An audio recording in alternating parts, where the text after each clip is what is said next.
জনগণ যেটা আশা করে আমাদের কাছে, সেই আশাগুলোকে, প্রত্যাশাগুলোকে পরিপূরণের জন্য আমাদের একজন নেতা দরকার। সেই নেতা জনাব তারেক রহমান। তিনি বাধ্য হয়ে দীর্ঘ 17-18 বছর কষ্টকর নির্বাসিত জীবন যাপন করেছেন, আপনারা সবাই জানেন। আমি নিজেও 9.5 বছর নির্বাসনে থাকতে বাধ্য হয়েছি। তিনি আসবেন, সারা জাতি অপেক্ষমান।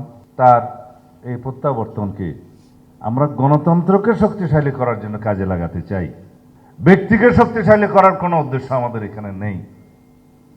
নেতৃত্ব অবশ্যই থাকবে, কিন্তু ব্যক্তিতান্ত্রিক, স্বৈরতান্ত্রিক কথার কোনো প্রচলন আমরা করব না, এটা আমাদের অঙ্গীকার।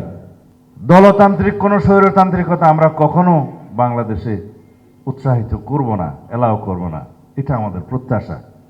সেই প্রত্যাশা এবং এই অঙ্গীকার পূরণের জন্য আমরা আপনাদের ভূমিকাকে দয়া করে কামনা করছি, যেন জাতির ভবিষ্যৎকে লক্ষ্য রেখে জাতি বিনির্মাণের জন্য সেটা আপনারা করবেন আশা করি।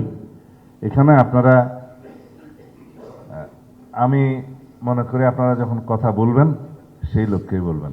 আমরা আমাদের নেতাকে অভ্যর্থনা জানাবো, সারা জাতি অভ্যর্থনা জানাবে, সেটা হচ্ছে আমাদের আপনাদেরকে আহ্বান করার একটা বাহানা। আরএফএল এসডব্লিউআর পাইপি মাপে যা বলে তাই দেয়। RFL SWR pipe and fittings. কিন্তু আমাদের মূল উদ্দেশ্য হচ্ছে আপনাদের সাথে আমাদের যে যোগসূত্র, যে মেলবন্ধন, এইটা যেন সবসময় খুব শক্তিশালী থাকে। এই এডহেশন বলি বা কোহেশন বলি, যা কিছুই বলি, সেটা করার দায়িত্ব আমাদের চাইতে আপনাদের বেশি।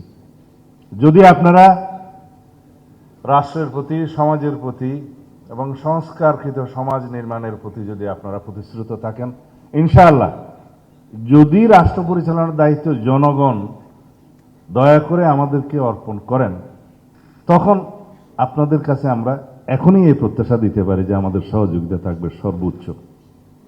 আমরা অতীত ভুলে যেতে চাই, ফ্যাসিবাদী গোষ্ঠী কি করেছে সেটা স্মরণে রাখতে চাই, এবং তার এই ঐতিহাসিক ইতিহাসের উপর ভিত্তি করে আমরা ইনশাআল্লাহ উজ্জ্বল আগামী বিনির্মাণ করব।